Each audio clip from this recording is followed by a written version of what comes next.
Okay, Anopode 10. As I said, okay, the word "pode" is from skepticism, or at least, I mean, it's used in skepticism, and it comes from the root for footing. Anopode is my coining of this, where it's a foot up. It's a footing for doing philosophy, for doing analysis in the most general sense. And I think one of the crucial things here you may notice is that a lot of these antipodes or philosophy is this. I could have said new philosophy is new language, for example. So philosophy is psychology from the inside. This is crucial.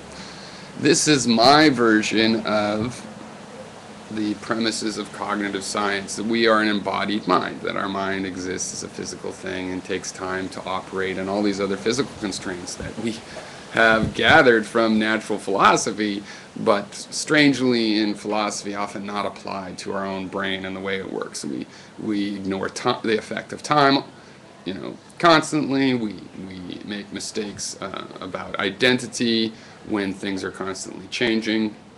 We like to have logical systems that pretend that things don't change and simply are, and then ask what is. And of course, we miss a lot of what is becoming. So when you're wondering what philosophy really means, it means a lot of things.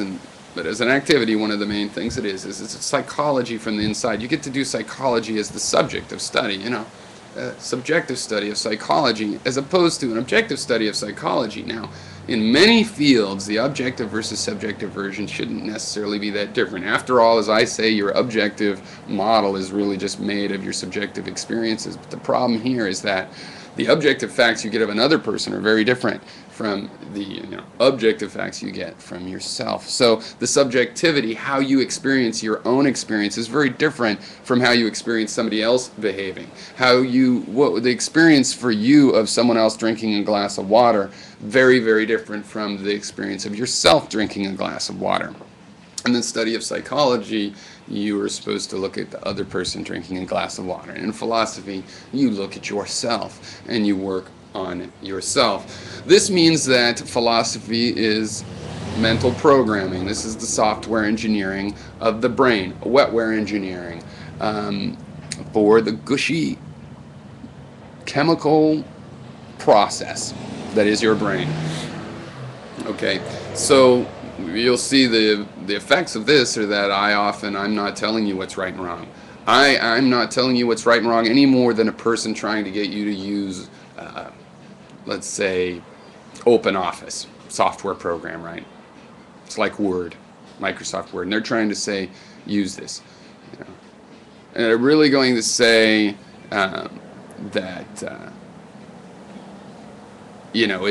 we should use this instead of Word because this is the way the program should be written. No, the way it should be written. I mean, there's still problems in OpenOffice, Same thing with Word. Oh, you should use Word. This is the way. This is the truth. Why? No, you offer it as a program. You don't say it's true, you have to run it or else you won't really be editing documents. No, you just simply say, this thing's got better features, this thing does this, you can use this, look at this use case. And that's what I do with philosophy. Here's an idea, here's a way to think about materialism. Yeah, you can use the old classical way. Problem is, it's incoherent. So hey, would you like one that's coherent? Here you go. Oh, you don't? All right. One thing that makes it all right, besides the nonconformity, is the fact that it's psychology from the inside, right? I don't need you to confirm. I'm doing this based on the experiences I have. If you use the software and add to my experiences by telling me what your experiences were, fantastic. If you don't, well, okay. I mean, I might have reasons to market my version of the software, but I'm not selling it, so it's not that kind of profit. I simply think that some of the concepts, especially epistemology in the areas that I've focused on YouTube, are they're better, more efficient ways. They solve some of the incoherencies from the classical model.